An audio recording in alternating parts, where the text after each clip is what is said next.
I'm Daisy. And I'm Terri. And this is the Monday Mindset Podcast, where we share things of interest to us and hopefully to you. So let's get started with episode number 126. And today it is Terri's turn to share something with us. Terri, what do you have for us today? Well, Daisy, today I have something from one of my favorites, The School of Greatness by Lewis Howes. And I first heard this person on a different podcast. I was listening to a business podcast and listened to some of his content and then thought, let me see if he goes into this in more detail on another place. And sure enough, School of Greatness. So it's called How to Beat Procrastination and Rewire Your Brain for Success with Rory Vaden. Now, I could do with that. I think this is... I feel like I do procrastination really, really well. I was just joking in one of my groups the other day that I think I could win an Olympic gold medal in procrastination if only they would sponsor it. So I think this is one of those episodes, and I don't know how often you experience this, but sometimes you find a podcast episode and you listen and it's just like, oh my gosh, this is me. Oh, wait, I don't want to have to do that. Oh, I don't like this. Oh, shoot, I really need to work on this. Like, it's just this, it was almost this excitement, but then this heaviness of, oh, wow, I really do want to work on this area in my life. And every example they shared, I've got, oh no, you guys do not even have good examples. Let me tell you how I do this. So... well, maybe tomorrow. We'll work on it. That's tomorrow. right. I'll do that some other time. So Rory Vaden is the guest on here, and he runs a company called Brand Builders Group, so helping people to build their personal brand. And he's written several books, and one of the books they were talking about during this episode is called Take the Stairs: 7 Steps to Achieving True Success. And I'll talk a little bit more about that Take the Stairs approach. And then another one of his books is called Procrastinate on Purpose: 5 Permissions to Multiply Your Time. So as they start talking about procrastination again, which I feel like needs no introduction because I've perfected it so well, he said that, the number one reason that most psychologists and therapists would describe that people procrastinate is self-criticism. They have it playing through their mind. I won't be successful. I'm really not going to be good enough at this. Probably won't succeed. And so they just don't take that step. But then he started to break it down into saying that there are 3 types of procrastination. So the first type of procrastination is classic procrastination, probably the one that we are all most familiar with, and that is consciously delaying what you should be doing. You should be cleaning your room, but instead you go outside and play with friends. We learned this as kids because, let's face it, the task that we should be doing isn't all that much fun, and we would rather do something else. I know that I do this 900 times a day probably, and struggled my way through writing a dissertation with this, all kinds of areas in my life. The second type of procrastination he describes as his biggest challenge. Again, this is Rory Vaden, the guest, and he said, and he kind of created this term for it, it's creative avoidance. So it's subconsciously creating things to do to avoid doing the thing that you really need to do. And so it's being busy, but it's because you're filling your time with other things and rather than focusing on what actually needs to get done. And then the third type of procrastination is called priority dilution. This is where people tend to leave the most significant tasks undone because instead they're so focused on urgent tasks. I think the creative avoidance and this one may play out kind of similarly for people, but he said this third one is really common for overachievers because they know they have to be, putting their nose to the grindstone and doing a lot of work. But they aren't always prioritizing what work has the most impact. And so maybe they're going to do 150 emails instead of write that speech that they need to deliver tomorrow. Yeah, and you can feel justified because you're really busy Absolutely. doing things that do actually need doing. But Absolutely. And similarly with creative avoidance, I think I do a lot of creative avoidance, but it's a fine line, isn't it? it also between could the be two? priority dilution. Like a month or so ago, my partner and I went to Colorado and have started talking about moving there. So, of course, I have spent an hour to 2 hours every day looking at real estate in Colorado. Not an important task because we're not going to move for a couple of years probably. But it feels warranted to put my time into that because I would rather do that than do the things that I actually should be doing. One of the things he talked about that was kind of complicated about those of us who like to make lists and like to check things off of our list and want to feel the accomplishment of getting things done. So one of the challenges that our brain likes to complete things. When you complete a task, when you check that off, you get a little bit of a dopamine hit. But this type of procrastination where, let's use the emails, for example, because for many of us, emails are always coming in and they might be preferable and easy to check off that you got something done. But what happens then, it almost gets you addicted to doing the more menial tasks because it feels like an accomplishment. And he describes a lot looking at his research on ultra performers, people who are highly successful in whatever area of their lives. And they seem to have found that success is not related to the volume of tasks that they do, but instead to the significance of the tasks that they complete. And so one of the things he talked about in general, and I'll get into more detail, I'm sure, at another time, is the idea that figuring out the importance of tasks, the urgency of them, and the significance as far as longer term impact.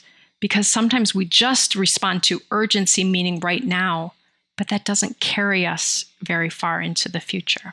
I guess the real importance and significance, not the ones that you'd like to think are the most important and significant.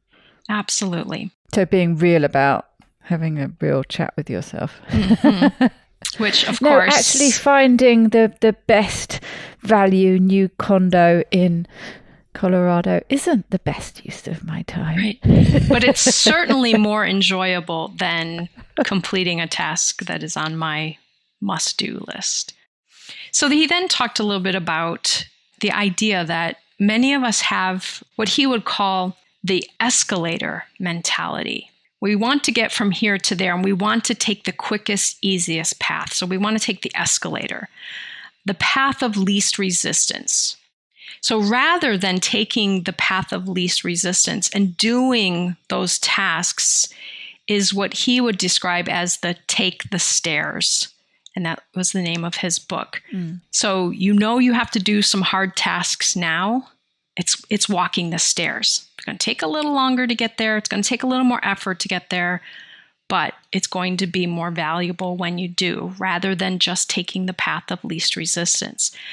And then he brought up the thing that just kind of crushed me a little bit. And he said, really, resolving procrastination comes down to one word. And I bet you know what it is. Discipline. He said that discipline is the antidote to procrastination. Like, that's just like a knife into my heart. Because I never would say one of my greatest traits is being someone who's very disciplined. No, same. The nice thing... Yeah, can I have a better word, please? I'd like a new option. But I think, his work really is geared toward helping us to look at discipline differently and look at how we can do this more successfully. Okay. So he said, really, discipline is doing the things you know you need to do, even when you don't feel like doing them. And I'm thinking back to last week when we talked about your personality type as a rebel might be why discipline is not really something that goes well with that. The two of you are not good buddies. No. So he talked then about the idea that to discipline ourselves, to do the things that need done, even though we don't want to do them, we have to use what he referred to as the paradox principle of sacrifice. And this sounds like a really nice way to say something that I think we all already understand. And that is, easy short-term choices lead to difficult long-term consequences. And difficult short-term choices lead to easier long-term consequences. And I remember you and I talked. James Clear talks. Yes. Yeah. But so again, it's just that same theme that making that difficult choice now means you're setting up an easier result down the road, creating an easier life down the road. But you don't get that immediate satisfaction from that choice, do you? And unfortunately, what most of us learn to do is we learn to block out the idea that by making the easy choice now that we're going to have to pay later. And then he really talks about this in the idea that we think we're avoiding pain by procrastinating. We're avoiding the pain of doing the task we don't want to have to do. But he said, really, procrastinating and indulgence are really just creditors who charge you interest. Yeah, so we're putting it off and gaining interest on it. Yeah, we're going to pay more later. And so then he used this in a number of references, but that idea that you really have to focus on whether you want to pay for something now or do you want to pay more for it later. And again, he highlights that these kind of ultra performers have kind of mastered that. They do that equation in their head and say, yes, it's going to cost me something right now to do it, but getting it done will cost me less than not doing it now. Yeah, I can't remember who it was probably Martin Lewis or some name that won't mean anything to you, but quite famous in the UK for talking about, some financial tips and tricks. But I can remember reading something that he wrote or, watching one of his videos or something that really brought home. It was when I had, too much credit. I think I had a bank overdraft and I had a credit card and things like that. And he sort of gave some tips of how best to get them paid off and the importance of paying them off. And he really brought home, which is exactly what, your guy is saying here, that if you buy something on a credit card that is whatever, £10, you pay £10 when you pay for it. But unless you're one of these really disciplined people who just takes advantage of, and there are some good reasons for using credit cards in this way, but you take advantage of the 0% credit. Usually, if you pay it off every month, which they don't really like you doing, do they? But if you do that, then you never do pay interest on it. So you are always still paying that £10. However, if you always have, if you're always accruing that debt on your credit card, then you're not paying £10 for that thing you think you're paying £10 for. You sort of, you're living in cloud cuckoo land, really. So yes, because you're handing over £10 in the moment, but actually that thing is not costing you £10. It's costing you whatever, £13.50 or how, it can get bigger and bigger and bigger depending how long it takes you to pay it off. But if you can only try and put that figure on it when you're handing over the money, you might sort of think twice, well, actually, I don't think it's worth £13.50. I don't really want to pay more than £10 for it. But I'm effectively, by paying for it this way, I am paying more money for it than, is what's listed on the label. And unfortunately, I know when it comes to financial things, that has certainly been challenging for me because I love a bargain. And so it's like, well, I need to buy it right now because it's on sale. And I wipe out the rest of that knowledge. Yes, but by buying it now on this card, if you don't pay it right away, you're not getting a bargain for that. That's right. That's right. So he then talked about this kind of idea that you and I are discussing now, the idea that people who struggle in an area of life typically justify staying stuck or staying in that difficult place. So he said, if people are in a difficult relationship, they go back to, oh, this is why it's so difficult and this is why I stay stuck in this pattern. Or people who are struggling with health reasons or weight loss, typically, well, I was born this way. This is just, I have to do this because it's so much more convenient. I'm so busy at work. And again, he talked about financial examples as well. But unfortunately, we learn to justify avoiding the pain now, and we accept the longer term, more negative consequences. Yes, I guess we accept it in the fact that we just don't think about it. Mm-hmm. It's not really a conscious acceptance, is it? It's a sort of acceptance by default quite often, just not thinking about it. Absolutely. And unfortunately, it's a little bit the mentality like, I'll worry about that tomorrow. Mm. And I'm becoming more and more aware of, as I really look at this kind of stuff, that I'm adding a lot of stress to my future by trying to avoid the pain of doing it right now. That every time somehow I justify it, it's okay, I'll handle that later. I'm adding thousands and thousands of units of energy I'm going to have to use sometime in the future to deal with these things that I'm not dealing with now.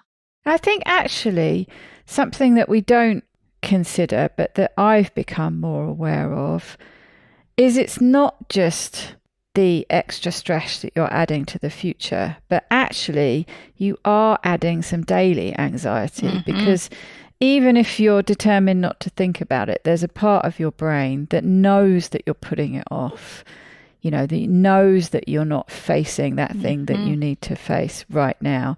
And it's there and it's getting anxious about it because it knows it's coming. It's like an anticipatory anxiety. So you are paying for it in the moment as well as going to pay for it with interest further down the line. Compounded extra fee.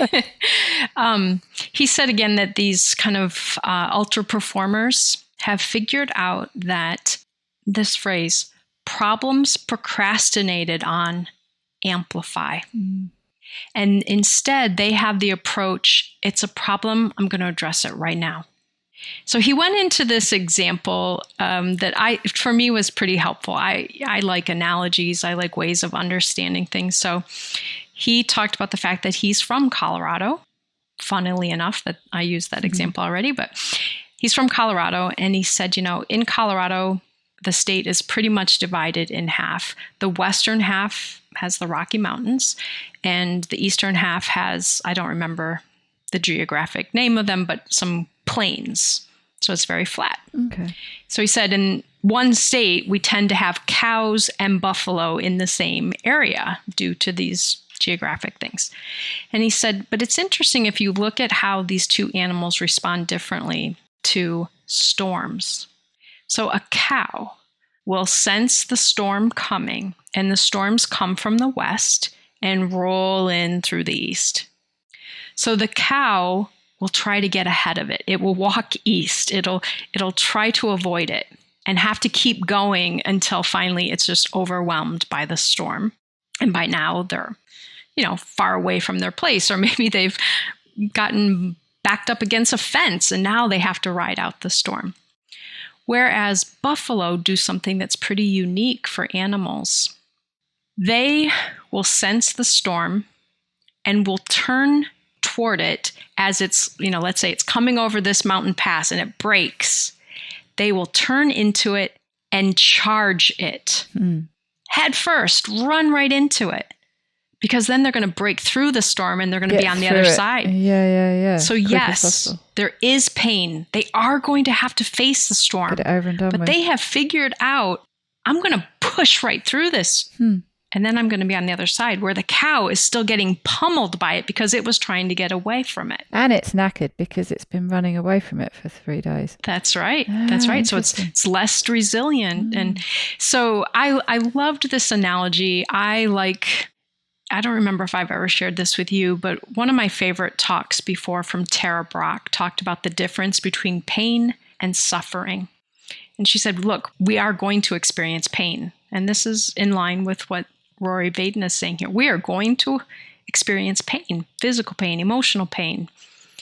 And it's the attempt to avoid the pain that puts us into a place of suffering. So as you were just talking about the stress, the anxiety as a result of avoiding the pain and leaning into the more pain in the future, that creates a state of suffering versus accepting, I'm going to go through this short period of pain, like the buffalo nose. And my favorite analogy from grad school that I still use all the time is the idea that when you have a Charlie horse, that muscle in your calf is so tight and your toes pointed down and it just hurts so bad. The best thing to do to get it out of that is to put your toe on the floor and press down. But that hurts more. So of course you don't want to do that. But it's the only way to get to the other side of that pain. Otherwise, you have to hold on to that. It's holding pain. So this episode, you can tell already, it's just churned up all of this for me. And I don't remember if I mentioned this earlier, but there are basically 7 steps that he talks about of working through this. And I've only gotten through number 1. So I wanted to break this episode up and just introduce this idea, get us talking about it. And then next time I will come back with the remaining steps. Yes, and I suspect it's quite often in the case that first step that they talk about is the more lengthy, and the other ones roll along at a bit more of a pace anyway. Yeah. And again, might be some listeners out there. My guess is definitely you and I, based on our conversations. There's something about this concept and this episode that I really want to embrace. And I want to learn to master it differently. And I can feel all of my resistance creeping up. I don't want to have to be disciplined. I don't like doing that. Why would I do now what's painful if I can avoid that until tomorrow?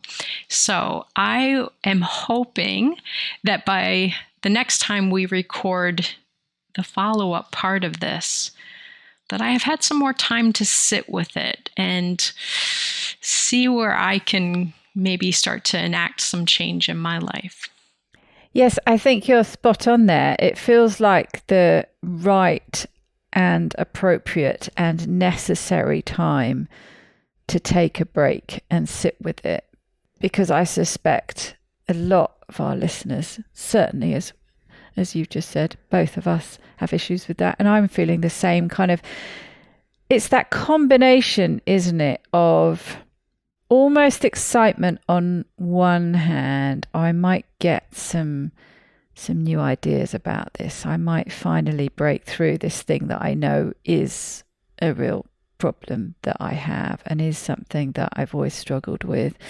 But on the other hand, there's this very deep resistance in knowing that there are going to be no easy answers. But maybe, there might be something that just fits and makes it click this time. So it's this real teetering balance between the two that's quite exciting. But I do feel like I need a little bit of a rest before we talk about it further.